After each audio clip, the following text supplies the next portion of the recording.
सरकार, आपसे कहना चाहते हैं हम लोग, साला कमा के हिंदुस्तान के गरीब लोग जो है टैक्स भरते हैं, हिंदुस्तान सरकार को देते हैं, और सरकार जो है उन पैसों से कोरोना पीड़ित को विदेशों से लेके आती है और हिंदुस्तान के लोगों को भूखा मरने के लिए छोड़ देती है। आप लोग विदेशों से जहाजों में भर के कोरोना लेके आए और उस वजह से इस देश के गरीब लोग, गरीब मजदूर परेशान हो रहे हैं। हैदराबाद में मजदूर फंसे हुए हैं, मुंबई में मजदूर फंसे हुए हैं, पूना बेंगलुरु में मजदूर फंसे हुए हैं, दिल्ली में मजदूर फंसे हुए हैं, हरियाणा में और देश के हर एक राज्य में मजदूर फंसे हुए हैं। उन मजदूरों की क्या गलती थी? विदेश में फंसे हुए लोगों के लिए आपके पास समय रहता है। आप एयर इंडिया से लेके इंडिगो, स्पाइस जेट से लेके विस्तारा एयरलाइंस को आप विदेशों में भेजते हैं और वहां से कोरोना भर भर के इस देश में लेके आते हैं और इस देश के गरीब लोगों को समस्या होता है।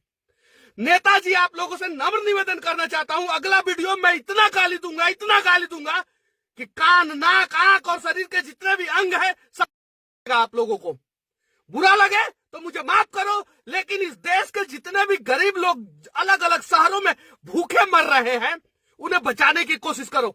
हमारे पास अभी कुछ देर पहले हैदराबाद से फोन आया था, वहां पे 9 लोग जो है एक फ्लैट में फंसे हुए हैं, उनके पास खाने के लिए नहीं है। उन्होंने अपने किचन का फोटो हमें सेंड किया है। आपके पास इसे देखने के लिए समय नहीं होगा, लेकिन चीन में फंस गए, बचाएंगे हम। ईरान में फंस गए, हम बचाएंगे। इटली में फंस गए, हम बचाएंगे। जापान में फंस गए, हम बचाएंगे। लेकिन भारत में फंस गए, उनका क्या?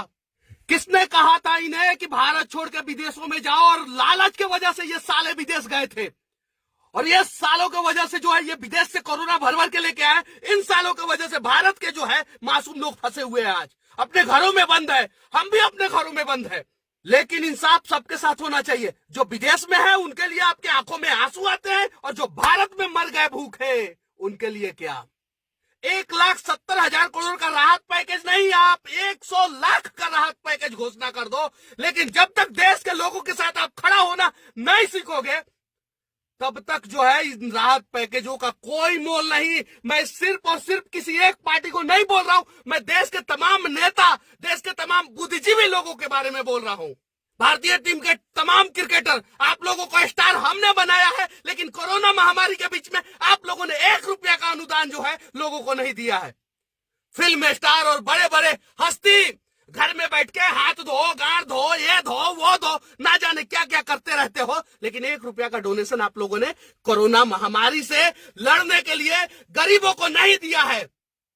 आपके पैसे की जरूरत नहीं है और हमें नहीं चाहिए, लेकिन सरकार, आपसे कहना चाहते हैं हम लोग, साला कमा के हिंदुस्तान के गरीब लोग जो है टैक्स भरते हैं, हिंदुस्तान सरकार को देते हैं, और सरकार जो है उन पैसों से कोरोना पीड़ित को विदेशों से लेके आती है और हिंदुस्तान के लोगों को भूखा मरने के लिए छोड़ देती है।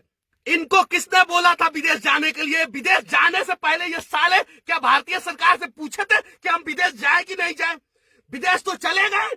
जब समस्या होता है तो मोदी जी बचा लो, जब समस्या होता है तो मोदी जी बचा लो। सालों, तुम्हारे वजह से 130 करोड़ लोग जो है आज इस देश में परेशान है, अपने अपने घरों में बंद है। मेरा एक दोस्त है जो बिहार और झारखंड के बॉर्डर पे अभी एकदम से लॉक्ड हो चुका है, उसके पास खाने के लिए कुछ नहीं है, उसे समस्या हो रहा है। उसकी एक छोटी सी मासूम बच्ची है गांव में, उसे समझ में नहीं आ रहा है कि मेरे पापा है कहां।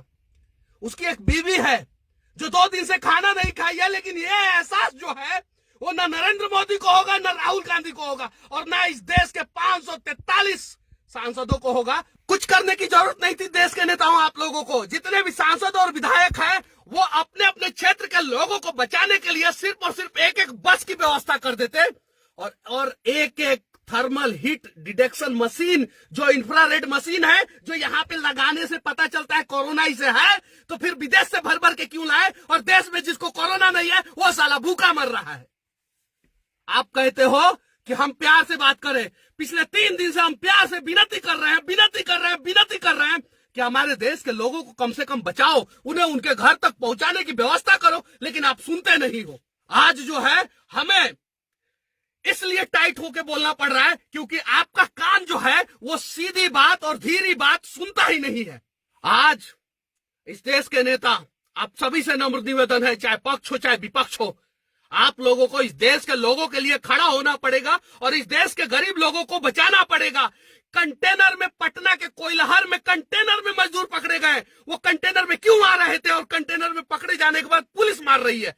हरियाणा में मजदूर कंटेनर में पकड़े गए हैं। क्यों कंटेनर में पकड़े गए हैं? यूपी में पुलिस जो है लोगों को इतना प्रताड़ित कर रही है कि लोगों को सड़कों पे जो है गुलाटी मारना पड़ रहा है। पंजाब पुलिस बिना सोचे समझे जो है किसी के ऊपर डंडा चार्ज कर रही है। एमपी की स्थिति देख लो आप, वही है। कर्नाटक, केरल, पश्चिम बंगाल, हर राज्य की पुलिस की वही स्थिति है। हर जगह से वीडियो आ रहा है, आज यहाँ पे इतने लोगों को पुलिस वालों ने मारा, आज यहाँ पे इतने लोगों को पुलिस वालों ने मारा।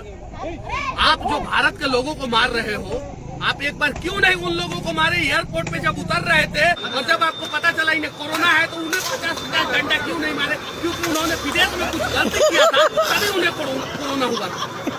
आज हिंदुस्तान के लोग जो है, गरीब मासूम लोग हैं, वो आपके डंडा खाने के लिए तैयार हैं। आप मारो उन्हें, लेकिन अगर है हिम्मत तो उन्हें घर पहुंचा दो यार। क्यों परेशान कर रहे हो उन लोगों को? 21 दिन नहीं, 121 दिन नहीं, 21 साल वो अपने घरों में बंद रह जाएंगे, लेकिन परिवार से दूर जो है ऐसी विकट परिस्थिति में आपने रखा है उन लोगों को, नहीं रह पाएंगे, जीते जी मर जाएंगे वो लोग। इसके लिए आप लोगों को आवाज उठाना पड़ेगा। और मैं देश के प्रधानमंत्री, आदरणीय प्रधानमंत्री जो काम कर रहे हैं उनकी जितनी भी प्रशंसा की जाए कम है, लेकिन आपने एक गलती कर दिया है और उस गलती को सुधारना आपकी जिम्मेवारी है। आप हर राज्य के मुख्यमंत्री को ऑर्डर दो कि वह अपने अपने राज्य के लोगों को जो है किसी भी हाल में कहीं भी फंसे हैं उन्हें बाहर निकाले। कुछ करने की जरूरत नहीं है। हर जिला का हेल्पलाइन नंबर होना चाहिए। हर जिला के लोग जो है अगर देश के किसी भी कोने में फंसे हैं, अपने जिला के हेल्पलाइन नंबर पे कॉल करें और उस जिला के प्रशासन की जिम्मेवारी बनती है कि वो किसी भी हाल में उन्हें निकाले। चीन से आप निकालते हो, उज्बेकिस्तान से निकालते हो, तेहरान से निकालते हो, ईरान से निकालते हो, इराक से निकालते हो, इटली से निकालते हो, अमेरिका से निकालते हो। भारत में क्यों फंसाते हो लोगों को? इसलिए फंसाते हो ना कि वो गरीब है, वो कुछ बोल नहीं सकते, वो आवाज उठा नहीं सकते। भगवान के घर में देर है अंधेर नहीं, और भगवान की लाठी जो है वो दिखती नहीं है लेकिन चलती है। और जब चलती है ना, ये पुलिस की लाठी जो गरीबों पे गिर रही है ना, उससे ज्यादा दर्द करता है। अच्छा लगे तो इस वीडियो को उन तमाम लोगों के लिए पहुंचा दो, इस देश के प्रधानमंत्री और राज्य के हर एक मुख्यमंत्री के पास, ताकि उनकी आंख खुले और कान तक हमारी बातें पहुंच सके। और जितने भी गरीब लोग दूसरे राज्यों में फंसे हैं, उनकी मेडिकल स्वास्थ्य जांच के बाद जो है उन्हें उनके गांव में, उनके घर पे, उनके शहर में छोड़ा जा सके। जय हिंद, वंदे मातरम।